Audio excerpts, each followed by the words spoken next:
Warahmatullahi wabarakatuh.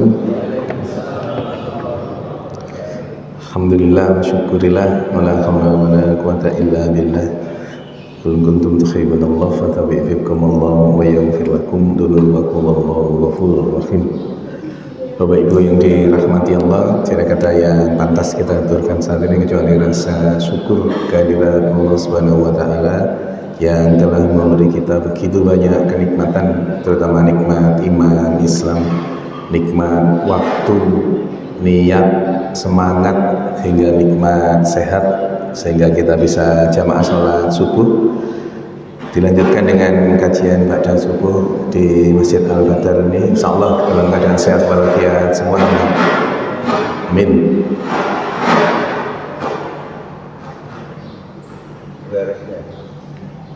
Ya, Bapak Ibu yang dirahmati Allah, tema kita pada pagi hari ini tentang gagal ginjal. Tapi nanti lebih spesifik kepada gagal ginjal yang terjadi pada anak cucu kita. Kenapa? Karena ini fenomena baru yang zaman kita dulu ini nggak ada yang namanya gagal ginjal pada anak dikarenakan pola konsumsi makanan minuman yang keliru, praktis nggak ada. Zaman kami kuliah di kedokteran dulu nggak pernah ketemu kasus gagal ginjal pada anak-anak, itu nggak pernah ketemu.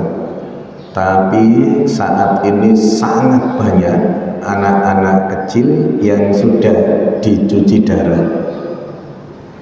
Anak-anak kecil yang mengalami gagal ginjal yang kemudian ternyata dalam telaah kedokteran Islam, dalam telaah yang lebih holistik lagi, ada potensi ini memang by design. Jadi memang diciptakan kondisi yang seperti ini. Kenapa? Ini menjadi rangkaian dari generasi-generasi sebelumnya.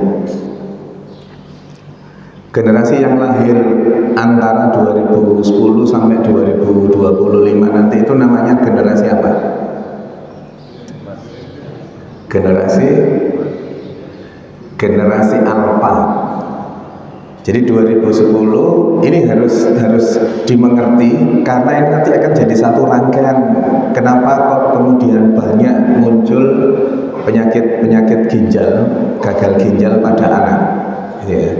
Jadi generasi yang lahir antara 2010 sampai 2024 atau 2025 itu namanya generasi alfa, yaitu anak-anak yang sekarang ini usianya, kalau lahir 2010 berarti sekarang usianya 14, 12 dan seterusnya itu. Kemudian apa yang disebut dengan generasi Z, Gen Z ya biasanya disebut generasi Z, itu yang lahir 2010 sampai 1995. Jadi 1195 sampai 2010. Itu namanya Gen Z. Itu anak-anaknya juga sekarang masih muda-muda. Terus kemudian sebelum itu 1980 sampai 95 namanya Gen Y, Gen Y, Gen Z.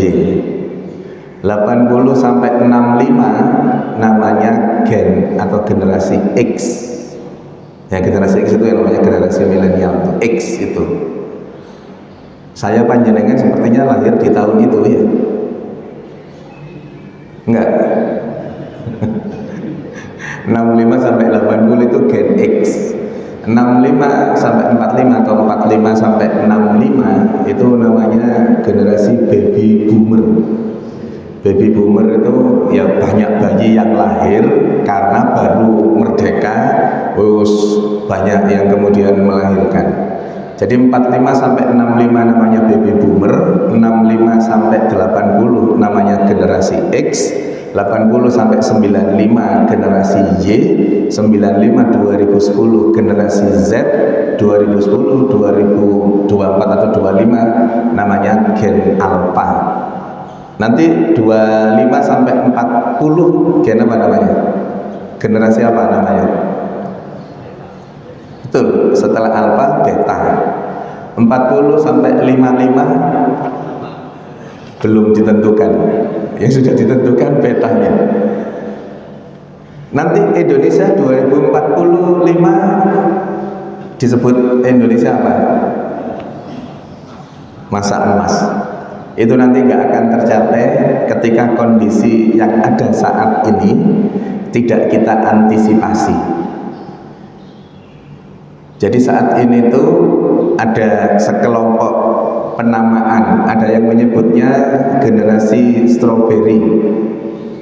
Pernah dengar? Jenengan itu dari rumah ke masjid mulai wis ngono tok aja. Harus paham dengan kondisi yang ada, harus mulai melek. Pembagian generasi tadi ya paling cinta seru isu iki ya. Ada gen E, gen Y, gen Z gitu ya.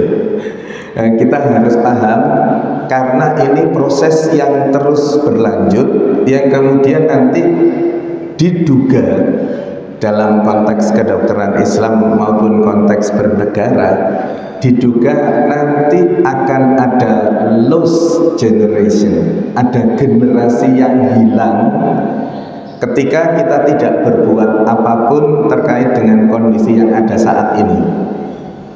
Anak-anak sudah mulai kena gagal ginjal. Kalau ini nggak dicegah, nanti akan ada lost generation, ada generasi yang hilang. Bisa jadi hilangnya generasi itu karena memang anaknya nggak ada, karena mati muda, atau ada anaknya tetapi rapuh. Makanya saat ini dikelompokkan menjadi generasi strawberry. Strawberry itu, buah strawberry itu buahnya bagus, tampilannya menarik, tapi dalamnya rapuh. Kenapa kerapuhan generasi Z dan generasi Alpha ini terjadi? Itu semua karena proses yang dialami. Anak-anak generasi Alpha, anak-anak generasi Z itu lahir dari generasi sebelumnya, generasi X akhir atau generasi Y. Jadi bisa paham ya, X, Y, Z, Alpha dan Z akhir ini lahir dari orang tuanya yang generasi X atau Y, X akhir atau Y. Kenapa kok ini bisa terjadi seperti itu? Bapak yang dirahmati Allah, ketika saya panjenengan waktu kecil dulu, misalkan pengen sepeda, kira-kira oleh orang tua kita, ayah bunda kita langsung diberikan sepeda atau enggak?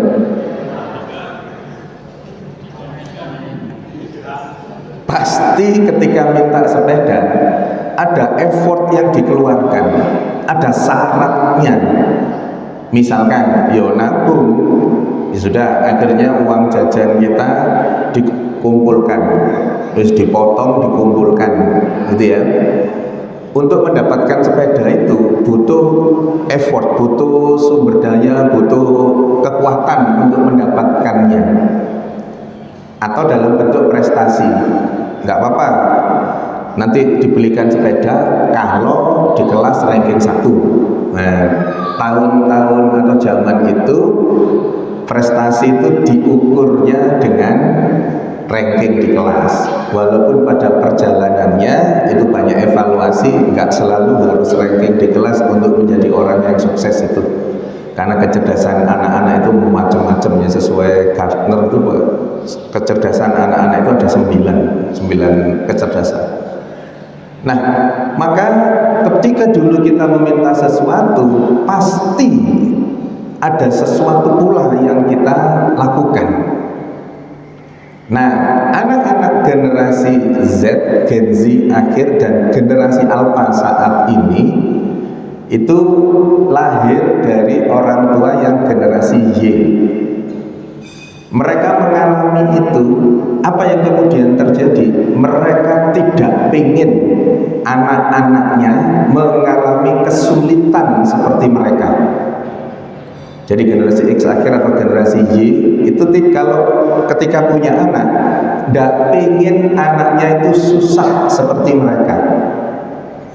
Anak-anak yang lahir saat ini, Gen Z akhir maupun Gen Alpha lahir ketika orang tuanya tidak ingin anaknya susah, lahir ketika kedua orang tuanya sama-sama bekerja.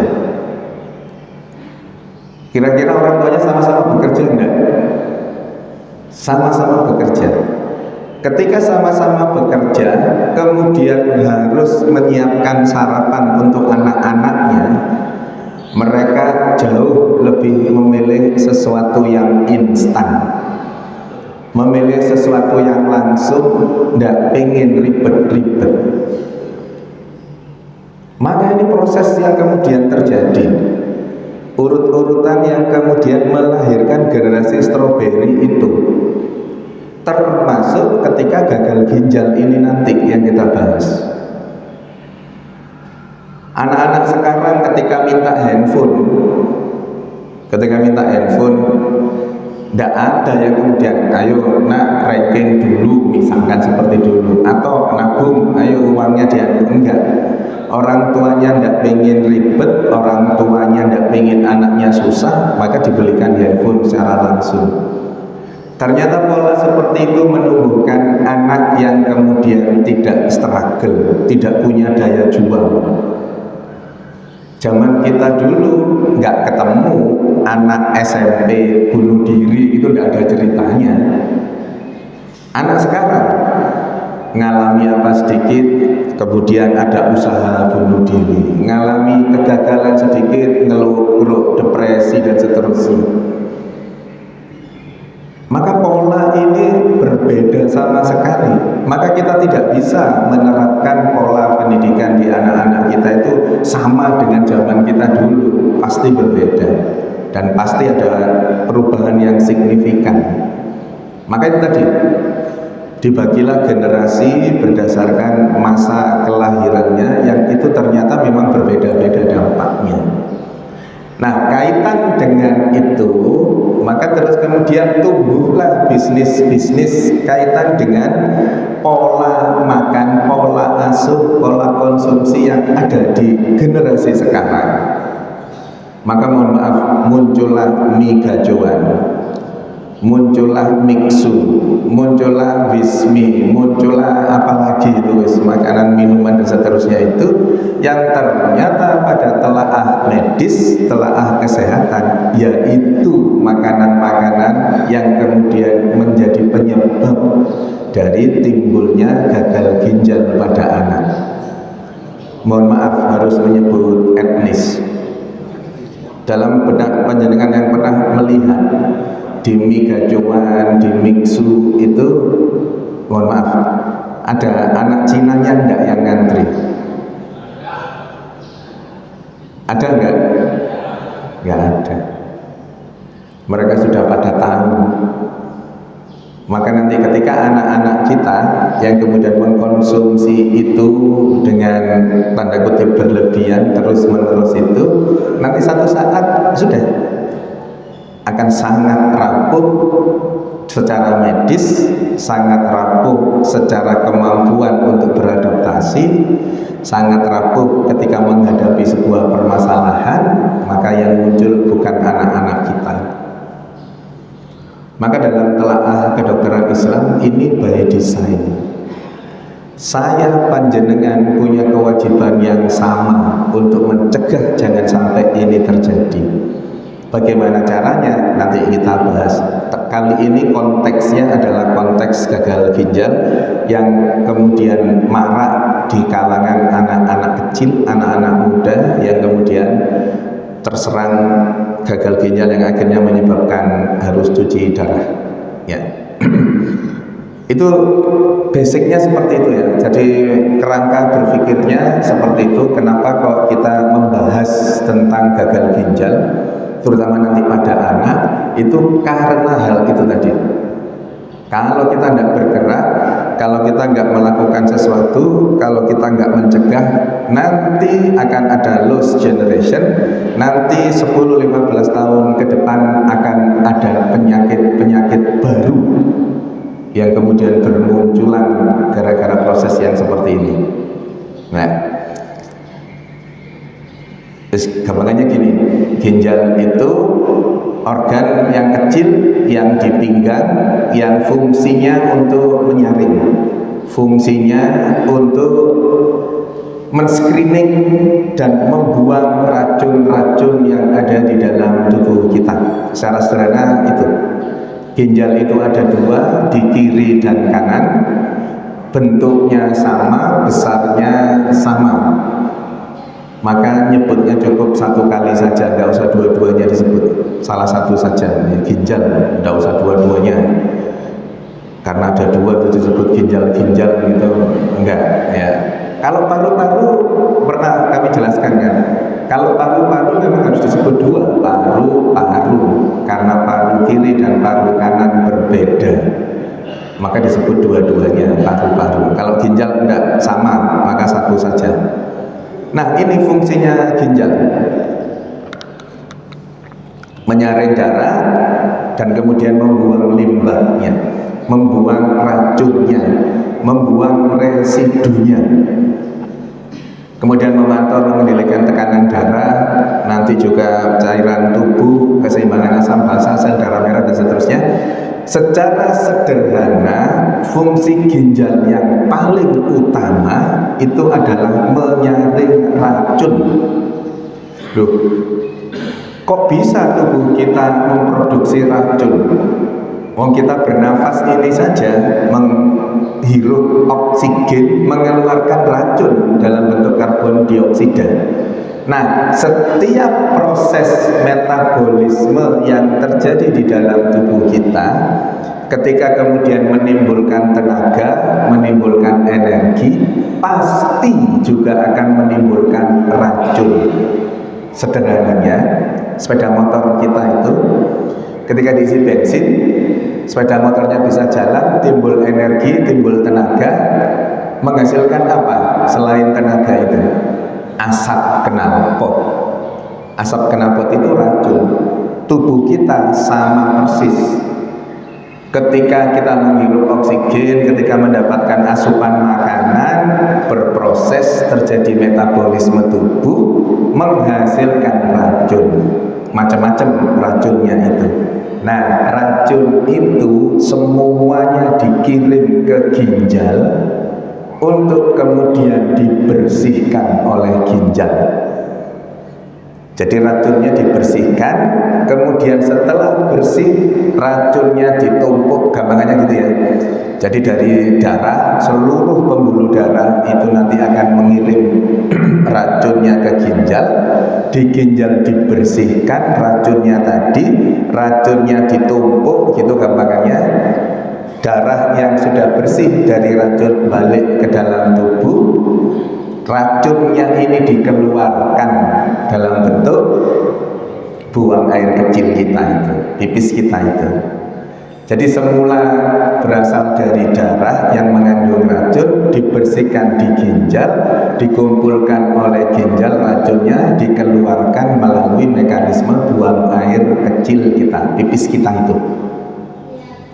Maka ketika ginjal gagal menjalankan fungsinya yang menyaring racun tadi itu, makan diserap pembuluh darah, dipakai oleh sel, dipakai oleh organ, kemudian menghasilkan energi, kemudian menghasilkan racun, dikirim ke ginjal. Ginjalnya tidak bisa membersihkan, ginjalnya tidak bisa menyaring racun, maka racunnya balik lagi ke dalam pembuluh darah itu, racunnya tidak bisa keluar, maka efek yang timbul apa? Orang ini jadi tidak sering pipis, orang ini pipisnya berkurang, orang ini menjadi tidak atau bahkan tidak pernah pipis sama sekali dalam kurun waktu tertentu. Kenapa? Karena nggak ada racun yang dikeluarkan. Maka Bapak Ibu yang dirahmati Allah, ketika anak atau cucu panjenengan yang pakai pampers dengan pola minum, pola makan yang seperti biasa, pakai pampers, terus kemudian setelah 6-8 jam dibuka pampersnya kok masih kering, Biasanya senang nggak ibunya? Ketika pampersnya kering gitu senang nggak ibunya? Senang, wah alhamdulillah wis gak usah tuku pampers. Padahal ketika kurun waktu tertentu tadi 6-8 jam kok pampersnya masih kering, artinya anak ini nggak pipis. Artinya proses yang terjadi tadi tidak terjadi. Bisa jadi secara fungsi ginjalnya sudah mulai terjadi penurunan, sehingga kemudian screeningnya nggak ada atau turun, maka kemudian air yang dikeluarkan sedikit. Itu tanda-tanda sudah terjadi gangguan ginjal.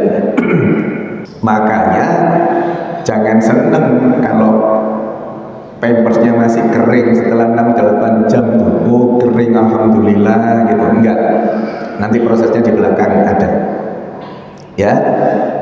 Jadi fungsi ginjal itu luar biasa. Loh, makanan kan yang dikonsumsi berupa makanan, nanti nyampe di lambung. Loh lah kok terus berupa air pipis? Nah sekarang terjawab, prosesnya gitu tadi. Makanan masuk ke lambung, dicerna oleh lambung, pembuluh darah itu nempel di lambung sampai saluran pencernaan seluruhnya nempel, kemudian diserap oleh pembuluh darah itu, dibawa ke organ masing-masing, makanannya, zat gizinya dipakai, menimbulkan racun yang melalui pembuluh darah tadi dikirim ke ginjal, dibersihkan oleh ginjal, racunnya dikeluarkan dalam bentuk bareng dengan air pipis kita. Anda bisa dimengerti ya, prosesnya seperti itu, sederhananya itu. Maka ketika ginjalnya gagal menjalankan fungsinya, racunnya nggak dibersihkan, racunnya tetap balik ke dalam organ masing-masing. Pada satu waktu organ itu semua akan mengalami gangguan. Maka cara menyembuhkannya gimana? Ya sudah, darah tadi yang mengandung racun dicuci. Maka disebutlah cuci darah, hemodialisa itu. Darahnya dikeluarkan yang mengandung racun karena ginjalnya nggak berfungsi, darahnya dikeluarkan di sebuah alat, dicuci di alat itu, dimasukkan lagi dalam keadaan sudah bersih. Selesai proses cuci darahnya. Lah karena ginjalnya tidak berfungsi, ya timbul racun lagi, kotor lagi, ya butuh dibersihkan lagi. Semula 1 bulan sekali, kemudian jadi sebulan 2 kali, kemudian jadi sebulan 3 kali, jadi sebulan 4 kali, sepekan sekali, sepekan 2 kali. Nah, wis tambah rapat. Kalau sepekan 2 kali itu dalam konteks medis ya sudah harus siap-siap surat wasiat. Kalau sudah sepekan 2 kali, apalagi 3 kali. Sekarang cuci darah, besok enggak, lusa sudah cuci darah lagi. Nah itu sudah menunjukkan kerusakan di organ-organ tubuh yang lain sudah parah. Itu ya. Penyakit ginjal jenisnya ini. Ada penyakit ginjal yang kronis, ada yang akut. Kronis itu batasannya 3 bulan sederhananya ya. Maka disebut apa kronis itu berarti lebih dari 3 bulan. Batuk kronis itu lebih dari 3 bulan. Appendicitis atau usus buntu kronis berarti lebih dari 3 bulan. Nah, yang terjadi pada anak-anak kita itu adalah yang akut. Pada beberapa temuan ada yang baru ketemu 1 pekan sudah langsung gagal ginjal. Baru 1 pekan sudah gagal ginjal. Maka hati-hati sekali dengan keluhan-keluhan nanti yang secara detail kita bahas di belakang ya. Penyakit-penyakit ginjal itu seperti ini. Nah, berikutnya ini batu ginjal. Batu ginjal ini bagi saudara-saudara kita yang di Lamongan, Babat, Bojonegoro, Tuban, itu jenis batunya batu kapur. Karena mereka di sana airnya tinggi kapur. Maka angka kejadian batu ginjal di sana itu sangat tinggi. RSUD Sugiri, Rumah Sakit Muhammadiyah Lamongan itu banyak angka kejadian batu ginjalnya itu. Kita di Surabaya, di Sidoarjo, air tanahnya nggak tinggi kapur, tetapi ada depot langgeng, ada depot barokah, seafood, apalagi, terus warung keres, yang itu ada tinggi kolesterolnya, tinggi asam uratnya, maka jenis batunya berbeda. Sama-sama kena batu ginjal, jenis batunya berbeda. Yang Surabaya, Sidoarjo itu jenis batunya nanti batu asam urat atau batu kolesterol. Ada mitos yang kemudian berkembang kaitan dengan batu ginjal ini. Kalau kena batu ginjal gak usah dioperasi, cukup loncat-loncat saja nantilah batunya logrok. Ya gitu ya. Wis loncat-loncat gitu nantilah batunya logrok. Bapak Ibu yang dirahmati Allah, sengaja ini ada gambarnya, tampilannya ginjal. Ini berhenti di sini, padahal itu bisa sampai ke bawah sini, lekuan-lekuan itu. Jadi cekungan itu sampai ke bawah, sampai di luar sini, nah, sampai di dalam paling bawah sini. Maka ketika timbul kristal yang berasal dari kapur tadi, berasal dari kolesterol, berasal dari asam urat, kristal itu lama-kelamaan numpuk, kristal itu masih belum bentuk batu, masih yang gilap itu. Nanti tambah lama ngumpul, maka terus dia jadi batu. Karena batu, maka dia akan mencari tempat terendah di dalam ginjal. Maka posisi terendahnya adalah di bagian bawah. Maka tadi ini cekungan-cekungan gini ini sampai sini, sampai ke bawah. Ketika batunya yang terbentuk sudah terbentuk nyampe di bagian bawah ginjal, kira-kira bisa keluar enggak? Wong ginjal itu bulat-bulat gini nyampe ke bawah, nggak mungkin bisa keluar. Apalagi besarannya sudah melebihi 4 mili atau 5 mili, setengah senti, ya sudah tidak bisa keluar. Nah, maka ketika nanti muncul keluhan-keluhan, jangan kemudian lompat-lompat saja itu sudah cukup, enggak. Jauh lebih baik mencegah. Dengan cara apa? Jangan melanggar undang-undang pasal 31 Surat Al-A'raf, kullu wasrabu wala tusrifu innahu la yuhibbul musrifin. Silakan makan, silakan minum, pokoknya jangan berlebihan. Kenapa? Karena Allah benci dengan orang yang berlebihan.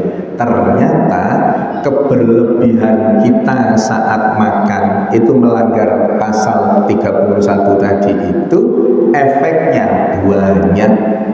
Salah satunya adalah batu ginjal ini. Tidak akan terbentuk kristal kolesterol, kristal asam urat ketika konsumsi makanan kita normal-normal saja.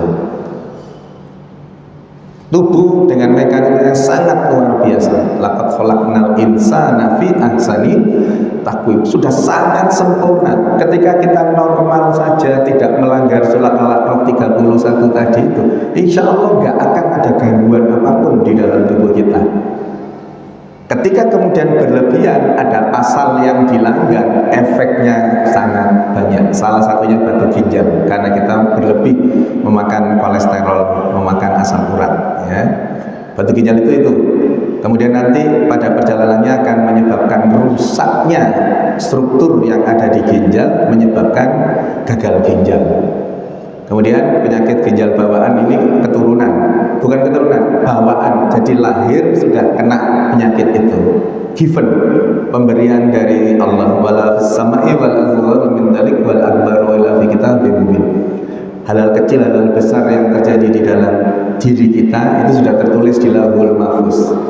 Jadi bayi ini kenapa kok kena penyakit bawaan ginjal, bayi yang lain tidak, yaitu hak prerogatifnya Allah untuk menentukan, dan itu sudah tertulis di Lauhul Mahfuz. Keilmuan kedokteran sehebat apapun tidak mampu mengintervensi itu. Ya sudah, kalau memang penyakit bawaan ya sudah, akan lahir dengan penyakit itu. Infeksi ginjal itu data yang ada menunjukkan bahwa kejadian infeksi ginjal itu banyak pada orang-orang non-muslim. Kenapa? Karena Islam mengatur dengan detail tentang taharah, mengatur dengan detail bagaimana ketika setelah buang air kecil harus dibersihkan, harus disucikan. Ternyata yang menyebabkan gagal ginjal yang posisinya di atas itu jadi ginjal, ureter, kemudian kandung kemih, baru uretra. Uretra itu, mohon maaf, tempat kita pipis itu keluar melalui uretra itu. Kebersihan uretra yang menjadi penyebab infeksi tidaknya ginjal. Ketika infeksi di uretra, mohon maaf, alat kelamin kita itu akan naik dia. Jadi ada gaya ascendens namanya, naik dari uretra naik ke kandung kemih naik ke ureter, naik ke ginjal. Nah, orang-orang Islam itu diatur betul. Innallaha yuhibbut tawwabina wa yuhibbul mutatahhirin.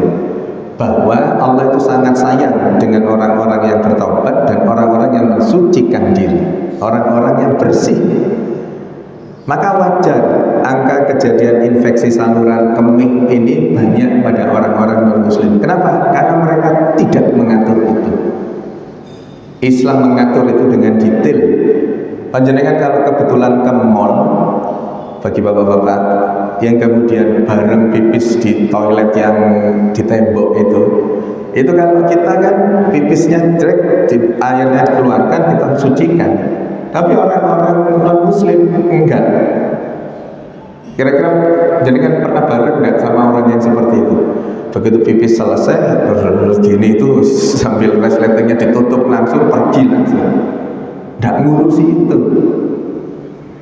Sementara kita diatur betul itu.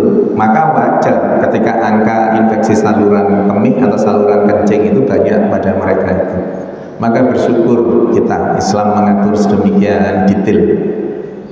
Ini yang menjadi potensi penyebab. Di sini penyakit pada umumnya itu ya seperti ini, yang mampu membawa nanti ke gangguan ginjal. Wabil khusus nomor 5 ini sederhana. Jadi jangan sampai kita kekurangan air minum, jangan sampai kekurangan cairan. Kebutuhan cairan kita 30 cc per kilogram berat badan harus terpenuhi. Jangan ogah-ogahan minum. Ini jadi penyebab nanti ya, hati-hati. Kapan harus ke dokter? Ya ini, jika ada keluhannya tadi itu, nanti nyeri, ini keluhannya.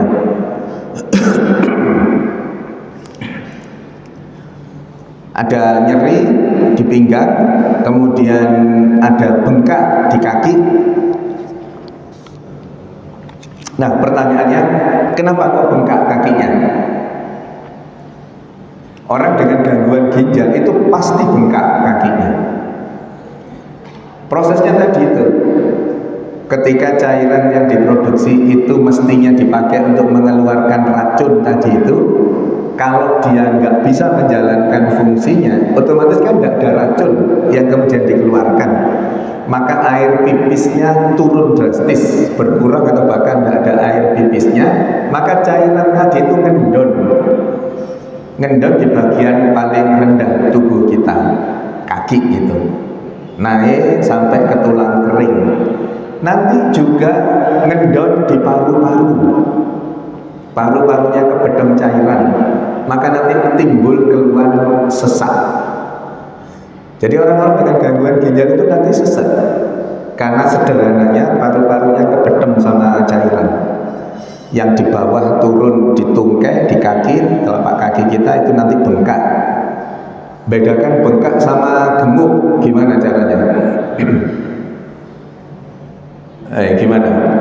Bedakan gemuk dan bengkak. Kalau gemuk dipejet, jadi ditekan gini, dilepas itu langsung balik. Kalau gemuk itu. Tapi kalau bengkak ditekan gini, dilepas masih cekung dia. masih cekung baru butuh proses untuk kemudian balik ke posisi semula. Ibu-ibu ini banyak bengkaknya apa banyak gemuknya? Makmur. Ya. Maka kemudian ketika ada keluhan-keluhan itu butuh pemeriksaan lanjutan.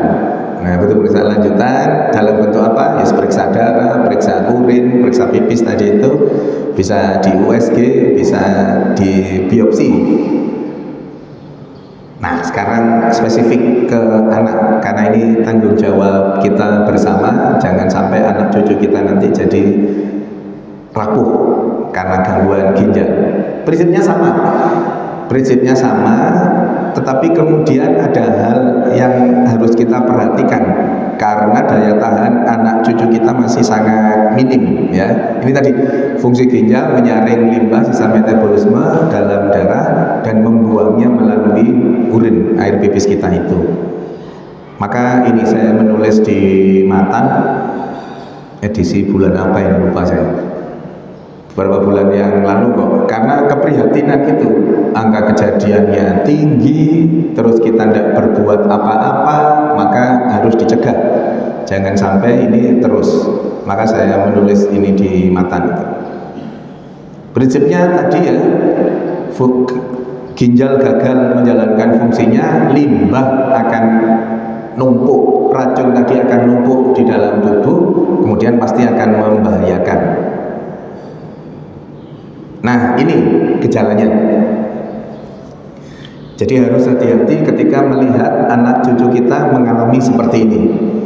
Tadi menurunnya frekuensi buang air kecil, dan kemudian volume urinnya jadi lebih sedikit, kemudian timbul bengkak di tungkai, pergelangan atau punggung kaki, nyeri perut karena anak kita mendeskripsikan nyerinya yang di pinggang itu dengan nyeri perut. Sesungguhnya adalah pinggangnya yang nyeri. Jadi pada banyak survei yang disebut nyeri perutnya, padahal itu nyeri pinggang. Kemudian timbul panas tadi. Nah, tadi saya sebut ada sesak nafas karena paru-parunya kebedem sama cairan, kemudian anemis, lemes, kemudian gangguan irama jantung, nyeri dada, bahkan kemudian timbul kejang sampai koma. Nah, sekarang kita bahas apa yang kita lakukan untuk supaya jangan sampai anak cucu kita itu terkena gagal ginjal. Ini yang harus dihindari. Yang pertama, makanan kaleng. Apapun makanan kalengnya pasti mengandung bahan pengawet. Bahan pengawet yang paling memungkinkan dari sisi harga, termasuk juga bisa mengawetkan lebih lama, adalah natrium. Natrium itu adanya pada keseharian kita itu garam, NaCl. Nah, yang dijadikan bahan pengawet itu natrium. Kenapa kok natrium itu kemudian mampu membuat ginjal kita rusak? Karena secara normatif ginjal kita itu ada yang disebut dengan pompa natrium. Natrium itu dalam bahasa kimia sama dengan sodium. Kalau di dunia medis lebih dikenal sodium pump dibanding natrium pump, padahal itu sama. Ya, jadi natrium pump itu sudah ada di ginjal. Nah, menariknya, kenapa kok Allah spesifik menciptakan pompa yang khusus untuk natrium? Jadi secara spesifik memang, dan nggak ada pompa klorida, pompa kalium, gitu nggak ada. Yang ada hanya pompa natrium. Kenapa? Karena Allah sudah sangat paham ketika dalam kehidupan seseorang itu nggak lepas dari yang namanya garam, Na itu, natrium klorida itu. Yang membahayakan itu natriumnya. Kenapa kok kemudian natrium klorida itu ada? Pada perjalanannya ternyata yang mampu membuat masakan itu punya taste yang kemudian enak, itu ya garam itu. Coba kalau kemudian kita menarik ini secara utuh gitu ya, ngapain sih kok yang diciptakan khusus natrium saja pompanya itu? Karena Allah sebagai pencipta kita ini paham betul bahwa nanti itu yang namanya garam itu akan dijadikan bahan untuk kemudian membuat masakan itu sedap. Dan ketika itu kemudian dikonsumsi terus, maka harus ada mekanismenya untuk menghentikan atau membersihkan itu. Maka diciptakanlah oleh Allah natrium pam itu, sodium pam. Tidak untuk zat yang lain, tidak untuk bahan kimia yang lain, tapi khusus natrium. Nah, ketika natriumnya dalam batas-batas normatif dan masalah. Tetapi ketika kemudian dalam bentuk makanan kaleng yang itu pasti bahan pengawetnya tinggi natrium, ketika itu dikonsumsi, itu yang kemudian berbahaya. Jadi bahan pengawet dalam bentuk natrium inilah yang kemudian membuat beban kerja ginjal semakin berat. Pada satu titik ginjalnya menyerah, ginjalnya rusak, gagal ginjal itu tadi. Maka penting untuk kemudian membatasi ini. Alah dok, makanan kaleng itu mahal, makanya belum tentu ada di dapur atau di kulkas ayah bundanya ini. Makanan kaleng penyebab itu. Berikutnya daging olahan. Kalau makanan kaleng tadi belum tentu ada, belum tentu dikonsumsi anak cucu kita, daging olahan kira-kira ada enggak? Di dapur panjenengan ada enggak ini daging olahan? Nugget, sosis, kornet, pasti ada. Ketika ini dikonsumsi berlebihan tadi, sesuai surat Al-A'raf 31 tadi, itu yang kemudian timbul masalah. Ketika kemudian bahan olahan ini di situ juga ada kandungan glukosa yang tinggi, ada garam yang tinggi, natrium yang tinggi, kemudian dikonsumsi secara rutin. Kok bisa dikonsumsi secara rutin? Iya, orang tuanya dua-duanya kerja.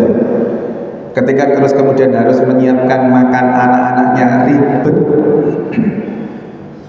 Setelah sholat subuh, orang-orang tua yang Gen Y itu setelah sholat subuh kira-kira tidur lagi atau terus kemudian masak dan seterusnya gitu enggak?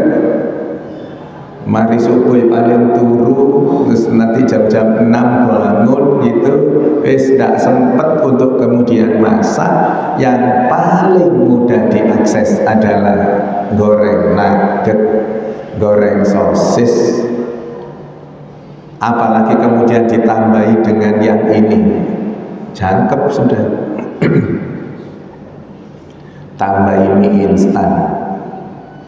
Mie instan itu nggak ada gizinya. Ketika Dokter Tirta mengatakan bahwa apa bahayanya mie instan, nggak ada. Kecuali memang nggak bergizi, nggak ada bahayanya. Iya. Ketika itu dikonsumsi secara normatif. Tapi sekali lagi kalau melanggar surat Al-A'raf 31 tadi, pasti akan timbul masalah. Ketika Dokter Tirta mengatakan bahwa apa bahayanya, seolah-olah tanda kutip ya, stylenya Dokter Tirta kan gitu, seolah-olah nantang, mana jurnalnya, mana hal yang membuktikan itu. Ya langsung ada profesor yang kemudian mengcounter itu, walaupun tidak menyebut nama Dokter Tirta, tapi maksudnya pasti untuk itu, bahwa jurnal ini mengatakan mie instan itu berbahaya, jurnal ini mengatakan itu. Banyak jurnal yang disampaikan di dunia dokter, Bapak Ibu yang dirahmati Allah, jenengan tidak akan pernah menemukan dokter yang kemudian bertarung di medsos. Jadi dokter X sama dokter Y tukaran di medsos itu, ini nyajikan apa, ini nyajikan apa, tidak pernah ada. Ketika ada dokter yang kemudian salah menyampaikan sesuatu, ya ID-nya yang manggil dokternya. ID-nya manggil dokternya, dia apa dasarnya itu ini. Oh ya, ID-nya menyampaikan organisasi profesinya enggak, itu salah, harusnya ini. Ya sudah, dokternya yang kemudian yang apabila dia membuat konten atau menulis, ya dokternya yang kemudian meminta maaf. Enggak akan bertarung di medsos, enggak akan. Karena sudah disumpah dokter itu sesama dokter adalah saudara sekandung. Jadi itu sumpah kita sebagai seorang dokter. Jenengan kemana gitu ya, dokter kemana, taruhlah di Sulawesi sana, kemudian sakit, kemudian berobat ke IGD sebagai pasien umum, ketemu dokter di sana, nanyani, ngomong kalau saya juga dokter, pasti gratis, ya. Pasti free. Anaknya dokter berobat ke dokter spesialis, ketika tahu bapaknya dokter, pasti free juga, ya. Karena memang selayaknya saudara sekalian. Maka tidak pernah ketemu kalau di medsos bertarung. Beda dengan ustadz, ya. Beda dengan mubalik, beda dengan ulama. Kalau di medsos justru tempat untuk bertarung, gitu ya. Tempat untuk bertarung, di framing, dipotong videonya dan seterusnya itu ya. Di dunia kedokteran tidak akan ketemu seperti itu.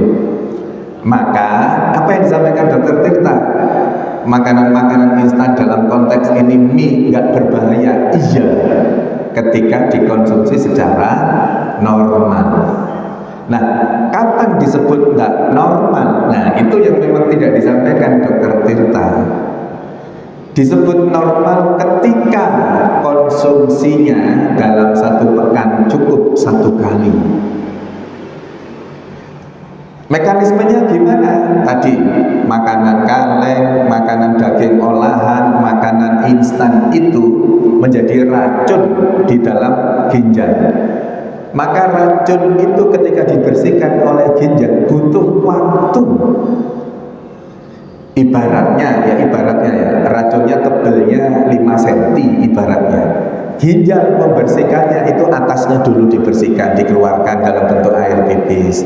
Besoknya dikeluarkan lagi dalam bentuk air pipis. Butuh waktu untuk menghabiskan racun ini di dalam ginjal. Maka dalam tataran medis dan gizinya, kalau pengen mie instan, pengen sosis, pengen nugget, pengen makanan kaleng, itu cukup dikonsumsi dalam satu pekan satu kali. Tubuh dalam hal ini ginjal punya waktu untuk membersihkan. Disebut berlebihan ketika dalam satu pekan mengkonsumsinya 3 kali. Sudah bisa dilogika. Ketika 3 kali makan sekarang, mulai dimakan ketika sudah nyampe di ginjal, dibersihkan oleh ginjal. Besok masih ada racunnya untuk dibersihkan itu. Lusa makan lagi, racunnya datang lagi, dibersihkan lagi. Besok kosong, belum selesai, datang lagi racun berikutnya. Itu yang kemudian menyebabkan jebol. Maka kenapa dalam konteks ini, dalam konteks minuman dengan glukosa tinggi yang tadi itu, mau mixu, mau mie gacuan dalam konteks makanan, extra jos, hemavitron, jreng, apalagi itu, jelas itu merusak ginjal, jelas. Tapi kenapa kok kemudian pemerintah tidak nyetop itu? Mixu itu merusak ginjal. Kenapa kok pemerintah tidak nyetop, tidak memberi izin kepada mixu saja? Kenapa kok masih memberi izin? Kenapa? Permasalahannya bukan di ekstra jos, kandungan ekstra josnya itu. Kandungan ekstra josnya itu ada kafeinnya, ada taurinnya, ada glutamatnya dan seterusnya. Kadar gulanya tinggi, kadar Na-nya tinggi. Iya. Kenapa kok nggak dilarang? Kok nggak boleh beredar misalkan gitu? Ketika dia berdiri sendiri, satu saset itu gak masalah. ketika dikonsumsi tadi itu.